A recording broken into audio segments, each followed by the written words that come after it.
오늘은 세상의 소금과 빛으로라는 제목으로 하나님 말씀 나누겠습니다. 우리는 신앙 생활 백서라는 큰 주제 안에서 이제 네 번째 시간까지 왔습니다. 그리스도인으로서 이 땅을 살아가게 될 때 우리에게 지혜가 필요하다라는 것이죠. 그러면 그리스도인이라는 표현은 우리가 잘 아는 것처럼 안디옥 교회 성도들에게 처음으로 붙여진 별명입니다. 안디옥 교회에 있는 이 예수 제자들, 예수님을 따르는 이 신생 집단이 하는 생활이라든지 모임이라든지 이것들을 주변에 있는 이 사람들이 지켜보니까 지금까지 존재했던 그 어떤 종교, 그 어떤 모임, 그 어떤 민족, 인종에서도 볼 수 없었던 모습들이 보인 것이죠. 성만찬, 성도의 교제, 서로를 형제요 자매로 부르는 어떤 호칭, 그들의 생활 방식, 이웃을 사랑하고 하나님을 사랑하고 예수님의 도를 따르고 부활을 믿고 서로 나누고 그런 모습들을 보게 되는 것입니다. 그래서 주변 사람들이 저 사람들 참 별나다, 이상하다, 우리랑 다르다의 의미를 담아서 그리스도를 따르는 추종자들, 그리스도의 제자들, 이래서 그리스도인이라 불렀습니다. 긍정적인 느낌보다는 부정적인 느낌이 좀 더 강하죠. 중요한 것은 예수 믿는 사람들은 세상 사람들과 전혀 달라야 한다라는 것입니다. 이 조금 다른 것이 아니라 전혀 달라야 된다라는 것이죠. 이 땅에 존재하지 않던 새로운 인종, 새로운 민족이 탄생했기 때문입니다. 그래서 우리는 우리 주변에 있는 사람들과 전혀 다른 생활 패턴, 전혀 다른 생활 방식, 전혀 다른 생활 윤리, 새로운 법, 이것을 따라서 살아가기 때문에 사람들로 하여금 튈 수밖에 없고 별나다, 저 사람들 이상하다라고 느껴질 수밖에 없는 것이죠. 완전히 달라야 됩니다. 조금 달라서는 안 되는 것이죠. 오늘 우리가 읽은 이 마태복음의 본문의 맥락은 예수님의 산상설교, 산상수훈의 서론에 해당됩니다. 팔복에 딱 달라붙어 있다라는 것이죠. 팔복은 하나님의 나라를 선포하고 그 나라의 원리, 그리고 그 백성이 받을 복에 관한 내용입니다. 하나님의 나라를 받아들이는 사람이라면 누구나 그 원리로부터 주어지는 행복을 소유하게 된다는 것이죠. 그런데 예수님께서는 3절에서 10절까지는 3인칭을 사용하시다가 11절과 12절에 와서는 2인칭으로 바꿔서 부르시는 것을 우리가 발견하게 됩니다. 이 점이 좀 흥미롭습니다. 전환이 이루어진다라는 사인인 것이죠. 3인칭으로 하나님의 나라를 받아들이는 어떤 특정 짓지 않는 다수를 대상으로 말씀하시던 예수님께서 2인칭으로 시선과 대상을 바꾸셨습니다. 이것은 우리에게 있어서 참으로 위로가 되면서 동시에 책임감이 드는 부분인데요. 3인칭으로 말씀하시는 이 하나님의 나라의 복을 들을 때는 나도 참 그 복 누리고 싶다. 나도 그 나라의 원리대로 하나님 나라를 받아들여서 좀 제대로 한번 인생 살아보고 싶다. 어떤 이 다짐들과 기대와 소망을 하고 있었을 것 아닙니까? 그 말씀을 듣고 있을 때. 그런데 예수님께서는 2인칭으로 바꿔서 말씀하심으로써 그 나라의, 그 하나님 나라의 복을 누릴 주인공이 바로 나라는 사실을, 그 말씀을 듣고 있었던 나라는 사실을 아주 직설적으로 한마디로 훅 하고 들어오신 겁니다. 그 나라의 복을 누릴 존재가 바로 너야. 그들이라고 말씀하셨지만 그들에게서 초점을 바꿔서 너한테 하는 말이야. 이렇게 지금 예수님이 초점을 바꾸고 계신 것이죠. 특별히 예수님의 제자들이 향하여서 콕 집어서 말씀하고 계십니다. 이것이 참으로 은혜죠. 이 말씀을 읽고 있는 우리들에게도 마찬가지입니다. 그들이 복이 있고 혜택을 누리게 될 것을 우리가 읽어 내려가면서 나도 이런 복 받고 싶다, 나도 이런 삶을 살아야 되는데 하는 마음이 들다가 예수님의 시선이 제자들에게로 옮겨지면서 동시에 우리에게로 옮겨지는 것 아닙니까? 그 너희는 이라고 말씀하시니까 참으로 마음이 확 시원해지고 감사하고 그렇습니다. 그러나 이 본문을 조금 더 자세히 살펴보면 2인칭으로 바뀐 맥락이 어디인지를 발견하게 됩니다. 마지막 8번째 복과 관련하여서 붙어있는 11절과 12절에 와서 2인칭으로 바꿔서 말씀하시는 것을 보게 되는 것이죠. 여러분, 여덟 번째 복이 어떤 복입니까? 우리 오늘 5장 10절의 말씀을 같이 한번 좀 읽어보면 좋겠는데요. 같이 한번 읽어보겠습니다.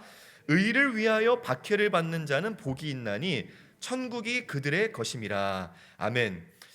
아니, 이제 첫 번째 이제 심령이 가난한 자, 그 다음에 애통하는 자, 온유한 자, 의에 줄이고 목마른 자, 긍휼히 여기는 자, 마음이 청결하는 자, 화평하게 하는 자.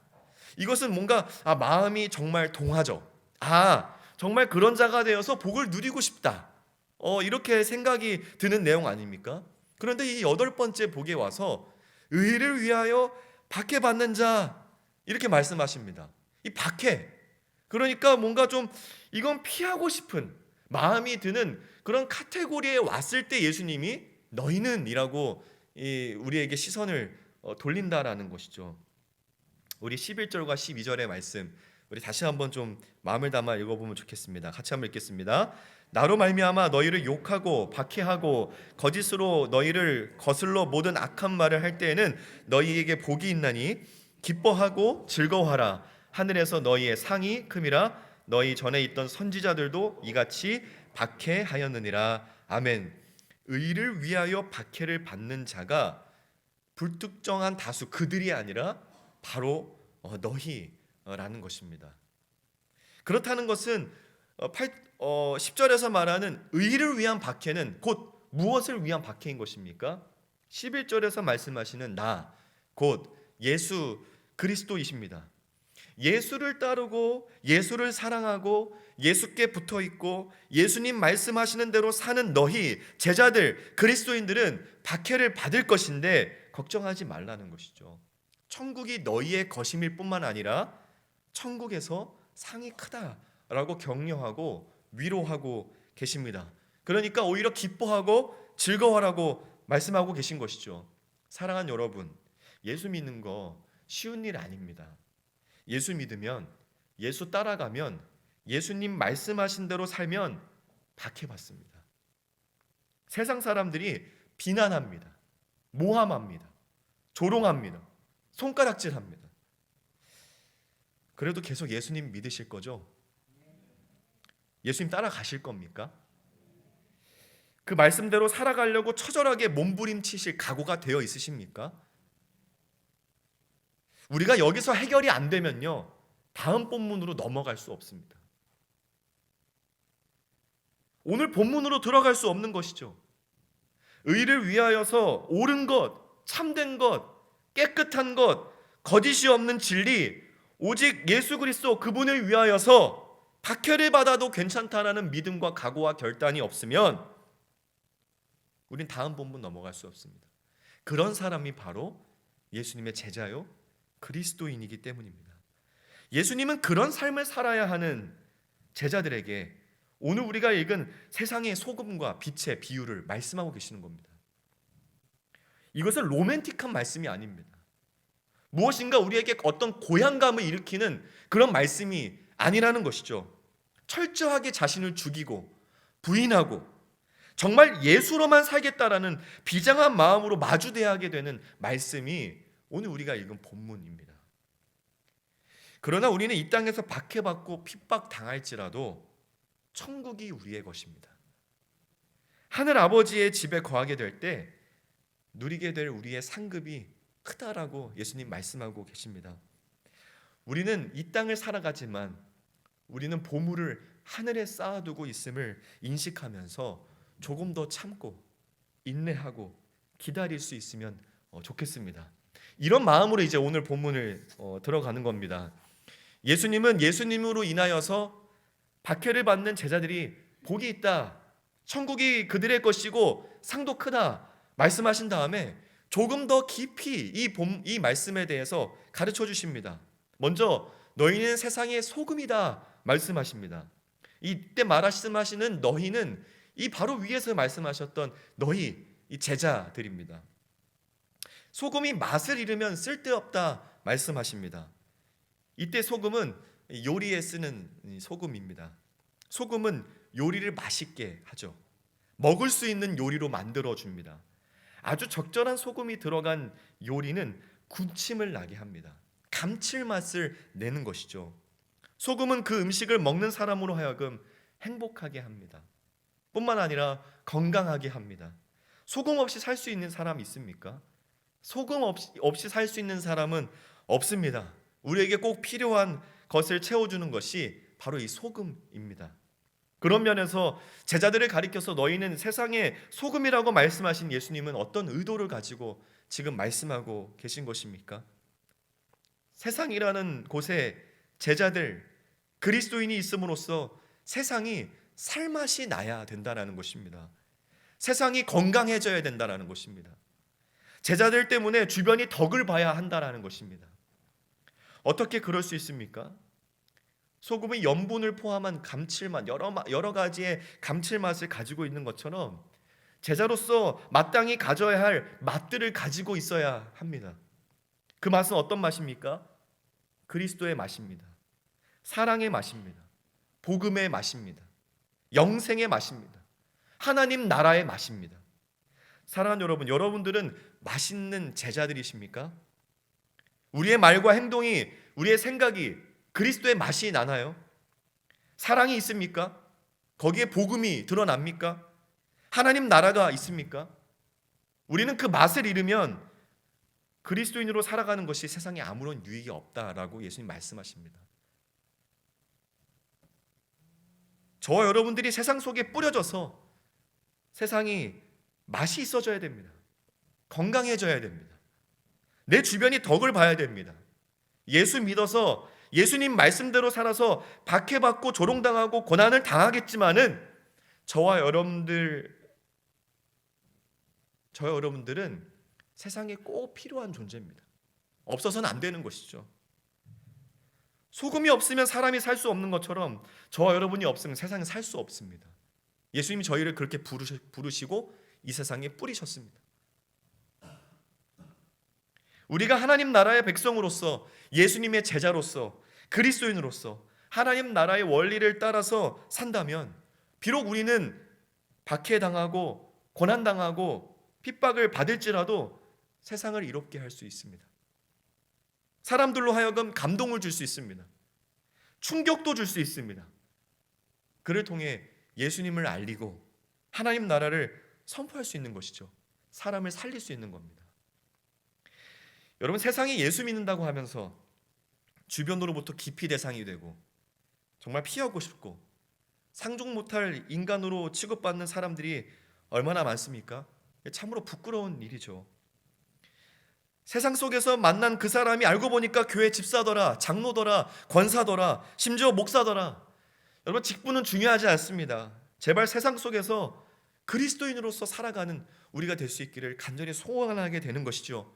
예수 때문에, 그 사랑 때문에, 그 은혜 때문에라도 사람들에게 조금 친절하게 하고, 좀 기분 나빠도 참고, 손해봐도 좀 넘어가고, 그 기회를 삼아 어떻게 해서든 복음을 전하고 그렇게 살아가면 좋겠습니다. 그래야 이 삭막한 사회가, 이 세상이 저와 여러분들을 통하여서 좀 살맛나지 않겠습니까? 예수님이 말씀하시는 두 번째는 너희는 세상의 빛이다 말씀하십니다. 소금도 흥미로운 표현인데 이 빛이라는 표현은 아주 심상치 않은 표현입니다. 온 우주 만물을 통틀어서 빛이라는 수식어가 붙을 수 있는 존재는 오직 우리 하나님뿐입니다. 성경에서 빛이라는 수식이 붙은 분은 이 삼위일체 하나님이십니다. 요한일서는 하나님 빛이시라 말씀하시죠. 예수님은 이 땅에 오신 자신을 소개하실 때 나는 세상의 빛이다 말씀하셨습니다. 구약에서는 메시아, 하나님 말씀을 가리켜서 빛이라 말씀하셨습니다. 하나님의 백성들과 관련하여서는 바울 서신에 우리로 하여금 우리를 가리켜서 빛의 자녀들이라 말씀했고, 이 쿰란 공동체들은 자신을 빛의 아들들이라 불렀습니다. 중요한 것은 빛이신 예수님, 자신을 세상의 빛으로 소개하신 예수님께서 제자들을 가리켜서 너희는 세상의 빛이다 라고 말씀하셨다라는 것입니다. 이것은 천지가 개벽할 일입니다. 하나님은 빛이십니다. 이 땅에 오신 예수님은 세상의 빛이십니다. 그런데 그의 제자들도 빛이라고 말씀합니다.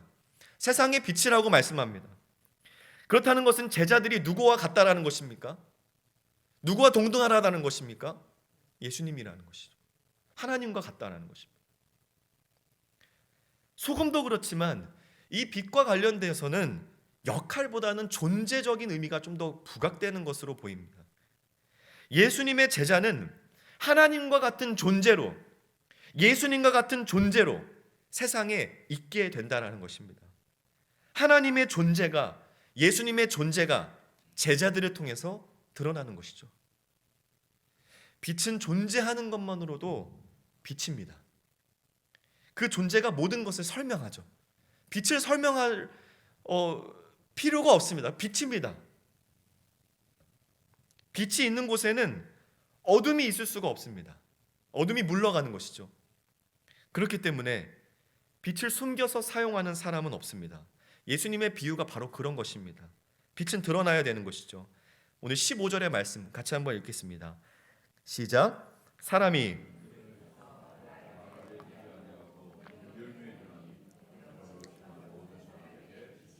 아멘. 등불을 말 아래에 둔다. 이때 말은 우리가 그 교통수단으로 이용하는 그때 말이 아니라 한 말, 두 말, 곡식을 셀 때의 그 말입니다. 당시 곡식을 셀 때 사용하던 이 그릇, 말 그릇을 덮어두고 기름불을 사용하는 사람은 없습니다. 등경 위에, 촛대 위에 밝게 비출 수 있는 높은 것에 이 등불을 놓고 집안을 밝게 비추는 것이죠. 그렇게 될 때 모든 집안 사람이 환하게 볼 수 있습니다. 마찬가지로 예수님의 제자들이 세상의 빛이라면 세상을 비추는 빛으로 잘 보이는 곳에 있어야 됩니다. 존재적으로 그래야 된다는 것이죠. 예수 믿는 사람으로서 쭈뼛대는 모습보다는 앞으로 나서야 됩니다. 선한 일들에 적극적으로 나서야 된다는 것입니다. 요새는 사회가 워낙 강팍하다 보니까, 악하다 보니까 무엇인가 선한 일을 앞장서는 데에 좀 주저하게 되는 것은 사실입니다. 위험에 처한 사람을 구해주는 일, 누군가를 도와주는 일, 친절을 베푸는 일, 사랑하고 섬기는 일, 어느 것 하나 쉽지 않습니다. 누구를 도와줬다가 괜히 뒤통수 맞으면 어떡하나, 그 사람이 내게 안 좋게 하면 어떡하나, 좀 험한 일 당하면 어떡하나, 억울한 일 당하면 어떡하나, 이런 걱정과 염려가 먼저 앞서게 되는 사회 아닙니까? 예수님을 본받아 이런 일에 적극적으로 나서게 되면 그 순수한 마음을 받아주기보다는 의심하고 오해하고 곡해하는 일들이 너무나 많습니다. 그러나 그것이 박해입니다. 그것이 고난입니다. 제가 어제 오랜 기간 동안 묵혀두었던 일을 처리했습니다. 집안에 전등을 교체하는 일이에요. 전등 한두 개가 나간 지 꽤 오래됐습니다. 근데 이제 다른 전등이 있으니까 집안에서 생활하는데 전혀 그런 큰 불편함을 못 느꼈습니다. 주방의 전구 하나 정도 이렇게 희미해지고 방의 전등이 다 나갔는데 다른 전등이 있으니까, 무드등 같은 것들이 있으니까 별로 그렇게 큰 불편함을 못 느끼고 지냈습니다. 그러다가 저희 가족이 같이 자는 방에 이제를 막 놀아주다가 제가 천장을 실수로 툭 하고 쳤는데 이제랑 막 오예 오예 하면서 막 놀고 있었거든요. 근데 제가 천장을 실수로 툭 친 거예요. 근데 불이 갑자기 팍 하고 켜진 겁니다. 나갔었는데 분명히. 근데 이제가 막 난리가 난 거예요. 다시 한번 해보래요. 이 오해를 다시 한번 해보래요. 그래서 저는 이 오해를 하고 아내는 뒤에서 스위치를 껐다 켰다 이거 하고 타이밍 맞춰가지고 이걸 계속 하는데 자꾸 하다 보니까 불이 아예 이제 필라멘트가 나가가지고 안 되는 거예요. 근데 이제가 그때부터 며칠 동안은 아빠를 보면서 이거 하는 거예요. 이거 하라고 빨리. 근데 제가 이제한테 좀만 참아줘. 이거 전등 갈고 해줄게. 그러고 한 며칠 지났는데 이제가 계속 쫄라가지고 안 되겠어가지고 마트를 간 김에 전등을 사와서 전등을 교체했습니다. 근데 이제 전구를 갈고 이제 차단기를 올리고 스위치를 켜니까요. 야, 세상이요. 그렇게 밝을 수가 있었나? 우리 집이 원래 이렇게 밝은 곳이었구나 라는 것을 새삼 느끼게 되었습니다. 처음에는 이 불빛이 아주 희미하다 보니까 오예 오예 이걸 해도 눈이 그렇게 부시지 않았거든요. 근데 이제 전등을 새로 갈고 오예 하는 순간 막 눈이 멀 것 같고 이제도 막 눈이 아파가지고 막 이렇게 하는데, 빛이 우리 집에 그렇게 중요하다고 생각하지 않았던 우리의 생활이었었는데, 정말 밝은 빛이 비추니까 이것이 그렇게 편하고 환하고 우리에게 유용하다라는 생각이 막 드는 것이죠. 이것이 참 중요하다라고 느끼는 저녁이었습니다. 앞으로 저는 이제 뭐 계속 전구를, 우리 아내는 딸깍딸깍하고 저는 오예오예를 한동안 또 전구가 나갈 때까지 해야 되지 않을까 싶습니다. 여러분, 빛은 빛입니다. 비추어야 되는 것이죠. 산 위에 마을이 숨겨지지 못하는 것처럼 우리도 숨길 수 없습니다. 어떤 박해와 고난, 어떤 핍박에도 우리는 빛납니다. 빛이기 때문에.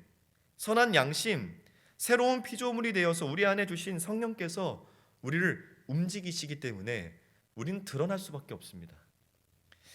꽤 지난 유행이지만은 아직도 식을 줄 모르는 MBTI 아시지 않습니까? E냐 I냐 모르시는 분들을 위해서, E는 외향형입니다. I는 내향형입니다. 그래서 좀 내성적인 사람, E는 좀 활동적인 사람, 이렇게 나누는 그런 알파벳이고, T냐 F냐, T는 이성적인 사람, F는 좀 감성적인 사람을 이렇게 나누는 지표입니다. 이 8가지 알파벳의 구분을 따라서 16가지의 성격 유형으로 나눈 심리 검사입니다. 한때 이 검사가 엄청 유행을 해서 사람들마다 나는 I야, 나는 T야, 나는 E야, 나는 F야, 나는 어떤 사람이야, 나는 이런 사람이야, 이렇게 자신을 MBTI로 정의해버리는 사람들이 많아지기 시작했습니다. 그러다 보니까 상대방에 대한 어떤 예의라든지 기분이라든지 상황에 대한 어떤 고려가 없이 나는 이런 사람이야, 그러니까 당신들이 이해해야 돼, 나는 원래 이런 사람이야, 이렇게 사람들하고 관계하는 사람들이 많아지기 시작한 것이죠. 회사에서도 어려움이 많아지고, 이제 친구 관계에 있어서도, 대학 생활에 있어서도 좀 어려움이 많아지게 된 그런 일들이 있었습니다. 이것은 우리 신앙생활에도 깊은 영향을 주었습니다. 내가 어떤 성향을 가지고 있고 내가 어떤 유형의 사람인지에 대한 인식이 예수님의 제자로서의 정체성, 하나님 나라를 소유한 사람, 백성으로서의 정체성, 그리스도인으로서의 정체성보다 앞서게 된 것입니다. 나는 이런 사람이기 때문에 안 돼, 나는 원래 이런 사람이기 때문에 아직이야, 나는 그냥 조용히 있는 듯 없는 듯 하고 싶습니다, 주목받는 것을 싫어해요, 제 성향이 원래 그래요, 난 원래 그런 사람이에요. 교회 안에서도 그렇고 교회 밖에서도 그렇습니다. 그러나 우리는 빛입니다. 반드시 드러나야 되는 것이죠. 숨을 수 없습니다. 사람들의 주목을 받을 수밖에 없어요. 안디옥 교회 교인들이 저희가 별나다, 이상하다, 그렇게 주목받기 시작한 것은 왜 때문입니까? 무엇 때문입니까? 예수님 쫓아서 살아갔기 때문 아닙니까? 하나님 말씀대로 살아갔기 때문이죠. 소금과 빛으로 살아갔기 때문입니다. 드러났기 때문입니다. 사람들 앞에 서서 비추어야 됩니다. 뒤로 숨는 빛은 없습니다. 세상에 비친 우리가 존재해서 어두운 것이 물러납니다. 죄의 사슬이 끊어집니다. 몸과 마음이 병든 자들이 회복됩니다. 사망에서 생명으로 옮겨집니다. 밝아지고 행복해지는 것이죠. 이것이 저와 여러분들의 존재이고 정체성입니다. 오늘부터 시작되는 리얼터치 1:1 전도 훈련은 이를 위한 시간입니다. 우리 그리스도인들은 제자들이 살아가는 일상 속에서 지속적인 관계를 유지해야 되지 않습니까? 주변에 있는 사람들을 잃어버리면 안 됩니다. 다 쳐내버리면 안 되죠.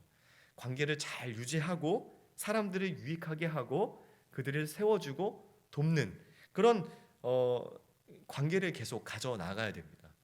그런 관계 속에서 우리는 예수 복음을 전해야 되기 때문에 대화의 기술을 함께 연구하고자 합니다. 그리고 그 관계 속에서 예수 복음을 듣는 사람의 입장이 되어서 그들에게 유익이 되도록 어떻게 하면 잘 전달할 수 있을까 하는 그런 연습을 하게 될 것입니다. 우리는 우리에게 주어진 세상 속에서 빛으로 살아가는 그런 역할을 잘 감당해야 될 줄로 믿습니다. 예수님께서는 우리가 빛으로 살아가게 될 때 세상 사람들로부터 하나님께서 영광을 받으신다라고 말씀합니다. 오늘 본문 16절의 말씀 우리 같이 한번 읽어보겠습니다. 시작. 이같이 너희 빛이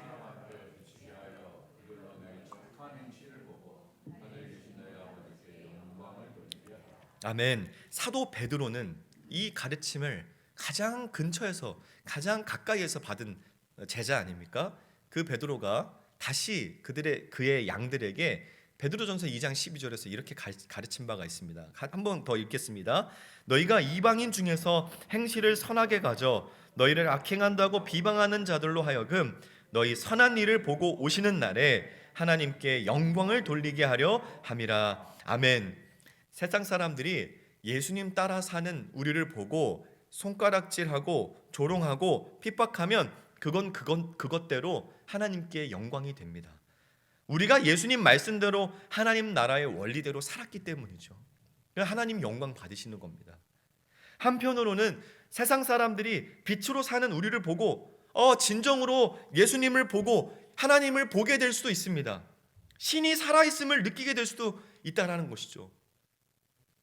저와 여러분들이 살아가는 생활 방식, 말하는 거, 가지고 있는 가치관, 생각, 무엇을 추구하고 어디에 돈을 쓰고 어디에 집중하고 무엇을 위해서 살아가는지를 우리 주변에 아직 예수님 믿지 않은 사람들은 다 지켜보고 있습니다. 그 가운데 빛과 소금과 빛으로 살아가는 우리를 통해서 하나님이 영광을 받으시고 하나님은 하나님의 일을 하나님의 뜻을 우리를 통해서 이루어 나가실 것입니다. 사랑하는 여러분, 예수님께서 2인칭으로 주목하여 말씀하시는 대상은 제자들입니다. 오늘 저와 여러분들도 예수님의 제자 아닙니까? 그리스도인입니다. 그렇다면 우리는 세상의 소금과 빛으로 존재합니다. 소금과 빛은 존재만으로도 유익합니다. 존재만으로도 행복을 줍니다. 기쁨을 줍니다. 오늘을 기점으로 앞으로 이 땅에서의 인생을 어떻게 살 것인지에 대한 각오와 결단을 다지면 좋겠습니다. 예수를 위해서 박해를 받을 각오, 그것은 소금과 빛으로 존재하는 저와 여러분들의 삶을 통해서 우리가 걸어가는 걸음마다 말, 행동, 남기는 모든 취침마다 증명될 것입니다. 소금으로서 세상을 살맛나게 하고 유익하게 하고 빛으로서 어둠을 물리치며 하나님께 영광이 되는 저와 여러분들이 되시기를 주님의 이름으로 축복합니다.